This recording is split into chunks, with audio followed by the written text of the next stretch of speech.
Today, we're going to be looking at one of the shiftiest players in the entire 2023 NFL draft, Zay Flowers, the wide receiver out of Boston College. Flowers was a three-star prospect out of Fort Lauderdale, Florida, before eventually choosing to go to Boston College. He was a consistently good player for them for the first 3 years of his career in college, but really kind of exploded his senior year, having 78 catches, 1,077 yards, and 12 touchdowns.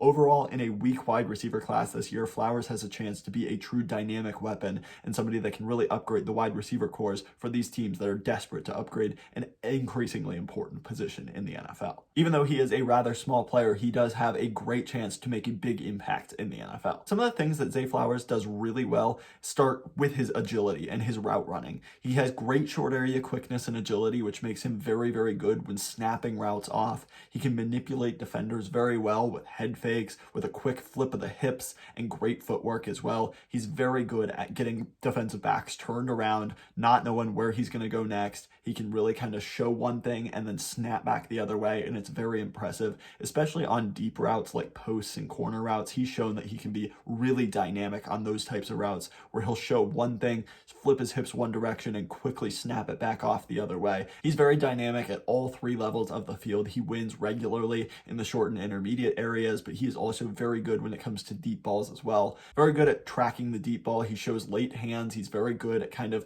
waiting until the last second to flash those hands so the corners can't really locate the ball, can't know when it is coming. He's very, very good when it comes to kind of understanding the best positions to get into. He's not the biggest guy, but he certainly puts himself in the best position possible when tracking those deep balls. He separates regularly at all three levels as well. He's very good when it comes to just creating that distance between himself and the cornerback. A lot of that has to do with the manipulation at the route stems as well as his just sudden movements due to that agility that he has. It is really impressive, and he creates a lot of space. He's going to be, a very nice option for a young quarterback who's really just able to have him as a nice security blanket, and he's consistently open kind of all over the field. He also showed he could run a variety of different routes at very different levels on the field. He showed he could win on whip routes in the flat areas. He showed he could win over the middle of the field, and he also showed that he could win deep vertically as well. These are all important traits that you love to see in a wide receiver. He showed he can win in a variety of ways, and he showed that, he can create that separation and win on a variety of different routes from a variety of different lineups. He can do it from the slot. He can do it outside. That's something that you really love to see in a wide receiver prospect. This shiftiness and athleticism also means that he's very dangerous after the catch as well.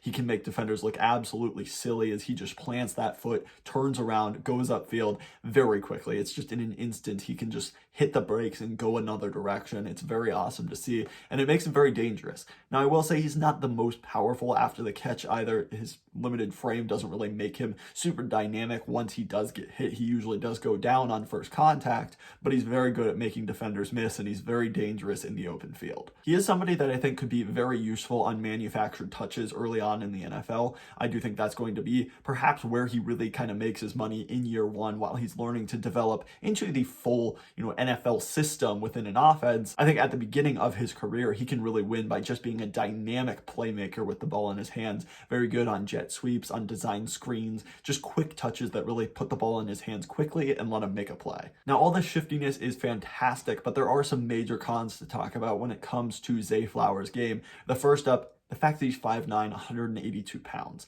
He's not really super skinny, so that's not a major concern, but his size is bad. And, he has short arms. It really kind of limits his catch radius. He does go down regularly on first contact. I'm not sure about his ability to handle press coverage. And I do think that may relegate him to the slot, especially early on in his career, because he was relatively untested when it came to his release packages at the college level. He really didn't face a lot of press coverage. They usually kind of protected him from that. He was usually playing either in the slot or versus off coverage. So that's kind of a question mark. He has good footwork. He has good, agility to perhaps make that guy miss at the line, get good leverage, and go take off on a route. But that size really does kind of limit him from, pushing the defender out from his chest and really kind of separating at the beginning of that route, which I think could hold him back and at least prevent him from being a true outside wide receiver. This size also means that he's a complete non-factor in the run game. He's a pretty poor blocker, and I think that, some teams that really, really value that blocking upside, some of the teams like,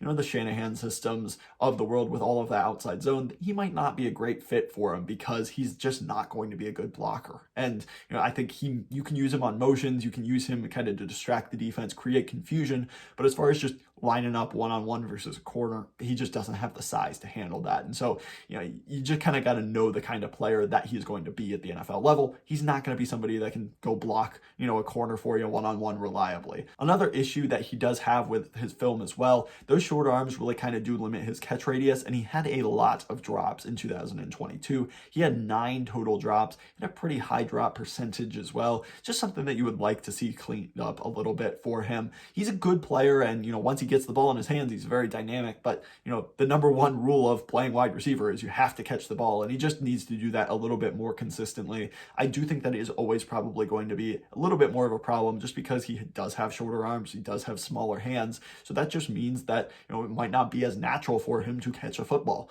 And you love seeing natural receivers at the position, somebody that just naturally knows how to catch a ball. I'm not sure if that's necessarily Zay Flowers, but he does have so many pros with him as well that I do think you can kind of look past that a little bit, just because once you do get the ball in his hands, he is so dynamic. Overall, Zay Flowers does kind of project as a very nice slot receiver that can stretch the field at all 3 levels. I do think that he has great ability to stretch the defense vertically, really kind of provide a deep threat for a team that really needs it. There's not a ton of super elite speed in this class, and so I think Zay Flowers could be, that answer for a team really looking for a deep threat, perhaps a team like the Chargers who really want to unlock, that offense with Justin Herbert. Perhaps he would be a great fit for them. He can also win on the short and intermediate areas of the field as well. I just think he does a very good job creating separation with good route running and elite agility, and then just manipulating the defenders at the route breaks as well. A great head fake at the route stem, perhaps a great footwork, or just a quick flip of the hips. He's just very dynamic at stopping and starting, and just once he does have the ball in his hands, he's very, very dangerous as well. Now, you have to know the kind of player you're getting. He's probably never going to be an outside receiver in the NFL due to his size. It really prevents him from being a true contested catch ball winner. He does do pretty well for his size there, but I just don't think he's ever going to be somebody that reliably comes down with it in contested situations. He's also never going to be a great blocker or somebody that is really able to handle press coverage at an elite level just because of that size. I do have a final grade of an 85.00, which is a late first to early second round grade on my grading scale. I like what he can do. I'm not super high on this wide receiver class, so I actually do currently have him rated as my number 2 wide receiver behind just Jackson Smith and Jigba. So I do think highly of him amongst the other wide receivers in this class. I think overall, if you took the past couple of draft classes and kind of compared them all, he wouldn't be ranked super high on that list. But, in a very weak wide receiver class, that's probably going to push him up the board. And I think he's going to be a first round pick, and he's my number 2 wide receiver. Let me know what you think about Zay Flowers down below. Can he overcome his size? Is his shiftiness going to be enough? Do you want your favorite team to draft him? Let me know down in the comments below. If you like NFL draft content just like this, please hit that subscribe button down below on the road to 1,000 subscribers. Thank you so much for your continued support, and I'll catch you in the next video. Thanks so much.